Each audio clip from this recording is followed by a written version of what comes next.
Hi friends, ఈరోజు నేను వంకాయ మసాలా కర్రీ చేస్తున్నాను. ముందుగా ఒక ప్యాన్లో పల్లీలు, కాజు, ఎండు కొబ్బరి, నువ్వులు, ధనియాలు, ఓల్ గరం మసాలా వేసుకొని వేపుకొని అది ఒక మిక్సీ జార్లో అల్లం వెల్లుల్లి, ఉప్పు, పసుపు, కారం వేసుకొని గ్రైండ్ చేసుకోవాలి. ఆ తర్వాత కొంచెం నానబెట్టిన చింతపండు, బెల్లం వేసుకొని గ్రైండ్ చేసుకొని మసాలా రెడీగా పెట్టుకొని ఆ తర్వాత మనం కట్ చేసి పెట్టుకున్న వంకాయల్లోకి ఆ మసాలాను పెట్టుకోవాలి.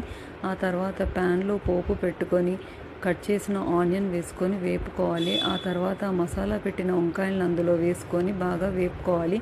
ఆ వంకాయలు సగం మగ్గే వరకు వేపుకున్న తర్వాత మిగతా మసాలా కూడా అందులో వేసుకొని అది బాగా వేగేంత వరకు ఒక 10-15 నిమిషాలు సిమ్లో పెట్టి బాగా వేగిన తర్వాత మధ్య మధ్యలో కలుపుతూ ఉండాలండి. ఆ తర్వాత మనకు తగినన్ని వాటర్ పోసుకొని కన్సిస్టెన్సీ అడ్జస్ట్ చేసుకొని ఒక 10 మినిట్స్ తర్వాత ఇలా ఆయిల్ పైకి తేలుతూ ఉంటుంది. అప్పుడు కొత్తిమీరతో గార్నిష్ చేసుకోవాలి.